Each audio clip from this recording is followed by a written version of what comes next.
Thanks for joining us on our talk about the Agile Transformation at Wells Fargo. I'm Rich Chung. I'm the head of Agile Transformation for the technology organization. I'm joined here today with Eddie Park. Eddie? Hi, I'm Eddie Park. I'm the Agile Transformation Leader for Analytics and Tools at Wells Fargo. Great. So what we'll start with is this quote. I won't try the name, but what this is about is when we started our transformation 2 years ago, what we really wanted to concentrate on is getting the organization to think about the end state, where we wanted to go. You know, we come from a bank that really thinks about every step, command and control. And what we wanted people to stop doing is following a step-by-step recipe. And sometimes that recipe would work and sometimes it wouldn't.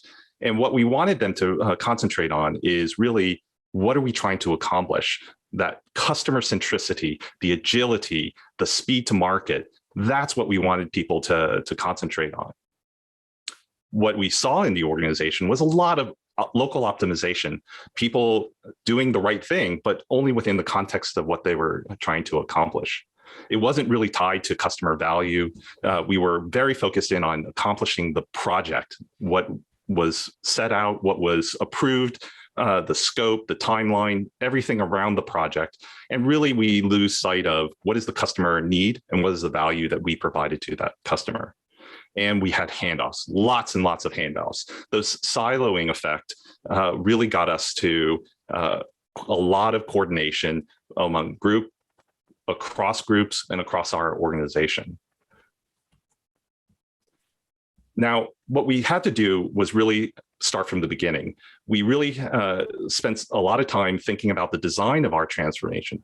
Now, the design of the transformation wasn't every little detail, every timing, every outcome along the way. It was just enough around how do we get started? How do we really start to disrupt the organization and how we thought about things? And then we went into this planning phase. So we knew that there were 3 waves of change, one being the foundational. We really needed to start with what are the key things that we had to concentrate on. And then we could concentrate on the maturing of the overall organization. Product alignment and customer obsession would come next, but we really had to make sure that we had a strong foundation. Otherwise, the whole thing would collapse. It's a house of cards if you don't focus in on that foundation. And foundation isn't just about the processes. The foundation is also about the technical underpinnings of the overall organization, meaning that with a large company, with a large history, we had a lot of tech debt. So we had to upskill our people, introduce new processes, introduce new technologies, and really make sure that that foundation was sound and solid. Then what we get into is how do we get better? Now, remember what I said about the design. We didn't figure out every single detail, only where we wanted to go and how to get started. What we really are trying to achieve is not the end state, but getting into a mode where we're continuously improving and iterating on what we need to concentrate on. We'll talk more a little bit later on the analytics that we have in place in order to look at the telemetry of our environment to make sure that we're going in the right direction, as well as we're being effective at what we do. But let me first talk about disruption. Now, when you do a transformation, not everyone is going to agree with the direction that the company is going, whether it be our strategy or some of the ways we work. So you do have to start with incentivizing the organization, starting with that why that people yearn for in order to win the hearts and minds of people to transform. What we then do is we quantify those changes by looking at the measures, looking at the outcomes, and seeing whether the data is showing us what the next thing we need to change is changing at all. We can try many, many different tactics, many approaches, but if they're not effective and they're not showing in the data, then we're going to have continued problems and we're going to focus in on the wrong things. So that telemetry and the insights into the environment are really paramount to have in place. And then finally, empowering the organization. I talked a little bit earlier around the fact that we can't just expect people to follow a recipe, follow the directions one by one. Earlier, in that quote, it's about how do you teach people where we are going, how we want to operate, giving those enablers and then allowing and getting out of their way so that they can achieve those goals, achieve those outcomes and objectives. So let me talk a little bit about the timeline that we followed. Now, I talked about 2 years ago starting the transformation, but with a lot of Agile transformations, it starts with grassroots. So this timeline talks about 2018. We began with 100 teams across our organization. And to put it into perspective, there are approximately 43 to 45,000 people in technology, and different groups, both from industry as well as inside the organization, researching, understanding how we can get better. A number of teams just formed, and they just got started. In 2019, towards the end, really, we started by putting together an Agile playbook. And really, it started to bring together the 100 teams and tell the organization that we're going to take this very seriously and we're going to go together.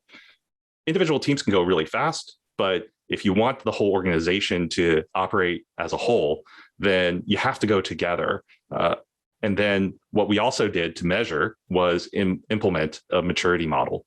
And we do a quarterly assessment.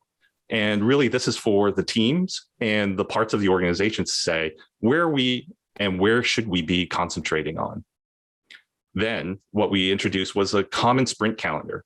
And you'll see from the right-hand side, we have over 4,000 teams, over 4,500 teams. And even now we have over 5,000 teams. And so when you're coordinating numbers of applications, that many teams, then you have to figure out how do you deliver together.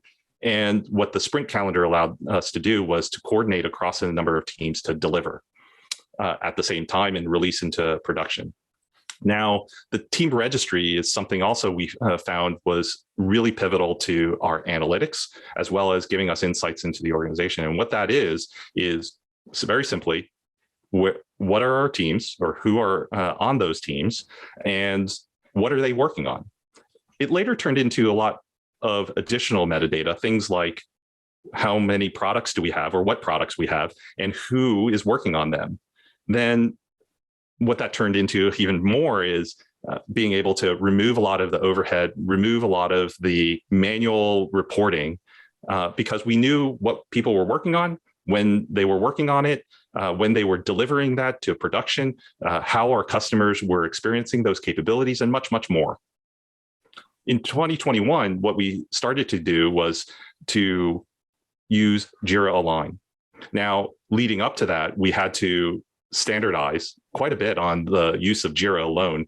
And that really set us up for using Jira Align very effectively.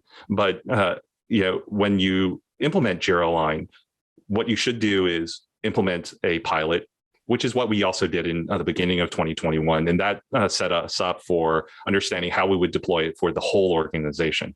So that pilot was actually pretty sizable. It was over 300 teams, and that was just to get started. And so I mentioned earlier, over 4,500 teams today. We have now them all working on a set of projects still, but we also moved to a world where we have products. And I make that differentiation, and people should really think about whether they're dealing with projects or products, because when you're dealing with products, it's really centric around the customer and customer value. And the work is prioritized around that. Now, this is a departure from those projects I talked about earlier, where you're focused in on whatever scope was defined by some leader. Now, one other reason why we have projects is coordination. So one of the objectives of these products is to create massive autonomy of our pieces of our organization. So while we could keep the teams separate and coordinate across those teams, you have to look at how do you reorganize perhaps the silos, reorganize the teams, reorganize the work so that you're optimizing for that outcome. Eddie, why don't we talk a little bit about some of the outcomes that we came up with? Yeah, I think one thing I do want to touch on, which, as we've gone through the timeline, and want to note that, transformation isn't easy. Transformation is going to meet a lot of resistance. which is why we talk about disruption so much and why those values that Rich talked about earlier around incentivizing the why behind people want to change, helping people see the change as it's happening, but also really giving them an outcome of empowerment. If you use that iteration cycle that Rich mentioned does a lot of heavy lifting. You're going to fail. You're going to have to redirect and monitor that progress to use that information to guide your journey. So I didn't want the timeline and our description to understate the complexity and challenges, but I think that there are very beneficial ways that we've been looking at and leveraging for helping change. So to that end, one of the things that Rich and the organization set out from the beginning was, if we see our journey of where we want to go, that maturity model that we put in place really helped teams understand what good looks like. And one of the levels within that model was, level 2. Level 2 takes into account products, some empowerment, agile engineering practices. It really pulls together the sweet spot of kind of inflection of when teams begin making that transition. Part of our experience also gave us inputs into understanding the projection of how long it may take our organization to get to levels 2 and above. And so one of the things that we used a lot of that maturity model and that quarterly assessment that Rich referenced was to be able to monitor that progress, given our projections and where we are. Because we have so many teams, one of the things that we needed to do was center in on cohorts of teams by segmenting out the population so that we could study them over time without all the other noise coming in from many new teams being stood up. So on the chart, you'll see 3 pairs of bar charts. Each of these describe a particular cohort. So the first cluster is the cohort of teams from Q2 2019. The second cluster is the group of teams from Q2 20. This is when they first started sprinting. And then the last is the cohort from Q4 in 2020. Based on their duration and time from being stood up, what was surprising was that teams that were being formed later in the transformation advanced quicker to a higher level of maturity. One of the reasons, as we peeled back some of the underlying factors, really point to the ecosystem of change that was put in place through that wave 1 of foundation. The maturity model, the timeline that Rich walked through, really created the environment that supported the transformation of these teams, whether it's a bigger and more robust coaching community, communities of practice. All of those factors really helped drive and accelerate the maturity of those teams. Commensurate with that change, if we looked at some of those things, for example, in Q4 2020, we expected at this time to have about 15% of them at a level 2 or higher, but that cohort has shown that they're at 50% or higher in terms of the number of teams that are at level 2. And commensurate with that improving maturity is also an increase in productivity. And so these were some of the benefits that we were trying to use as a feedback mechanism to the organization to understand that maturity is something that will help you. There is an idea of what good looks like. And when we get there, we are going to be able to focus our productivity on the right things. And that was a big piece as we begin to monitor our transformation over the last couple of years. As Rich mentioned, the tools, they are so foundational to our success in the past and what we plan for in the future. As Rich mentioned, our enterprise Agile instance of Jira for all Agile teams was a significant lift to get to a common single instance. Every single team has a project on that instance. It's configured for both Scrum and Kanban teams. Whenever we look at introducing additional functionality around additional add-ins or integrations or automation, it benefits the entire firm from a scalable perspective because we did the heavy lift of getting teams to a common platform, a common configuration, really driving many, many benefits as we begin to scale up our product structure. As Rich mentioned, the initial pilot of Align and then the further adoption across the 65 to 100 products that we'll see within 2022 really has made a more consistent way to enable the process of value delivery, meaning that the tool isn't set up and doesn't guide what we want to do, but rather the tool is configured to really support the processes that we see as being pivotal to the success of a product-oriented organization. So having things like consistent intake or ideation mechanisms, really being able to help prioritize work through a line down to the individual teams, having that consistent tie back to the why as to what drives the work at the team level are critical elements. So all of these pieces together, looking at the maturity drivers, monitoring that through the data, the tool set that creates that foundation really helped resolve many of the original complexities that Rich mentioned, the local optimization, the kind of loose tie to customer value, and then also the complexity and the manual work. So Rich can talk about some of the outcomes that we've seen through those elements and how we were able to resolve some of those main complexities. Thanks, Eddie. One of the things that I wanted to clarify on is productivity. Now, that's one aspect that we look at on how we're progressing.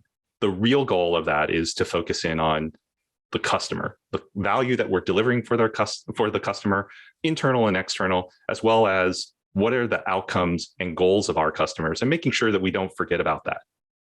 Now, in order to achieve what we have achieved, we've had to simplify our organization, our use of tools, and how we approach solving our customers' problems. So one of the things that we talked about was the simplification of Jira and our use of Jira, using many different plugins, many different customizations, many different workflows. That was the prelude to leveraging Jira Align. Once we were able to do that simplification, adoption of Jira Align became much, much simpler. Now, the focus in on value. Now, when we have 4,500 plus teams and we have many products in the organization, it is really hard to track the portfolio as a whole. And how is that relating to our customers? Now, in Jira Align, you can track roadmaps, OKRs, and relate that to the work that you're trying to achieve. So that enabled us to really focus in on making sure that we're working on the highest priority, highest value capabilities for our customers, and what that was taking, whether it be cost, resources, people. Now, what we also talked about in this is data. And it's really important that we had the telemetry of the organization to see the effects of all of the changes that we were making and whether they were effective or not. And finally, automation. Automation played a key role because without automation, we have all of these handoffs, manual processes, and things that we really would not be able to achieve and get in the way of our customers. So automation was just so important that we spent a lot of foundational time making sure that the tools matched the work and how we wanted to work.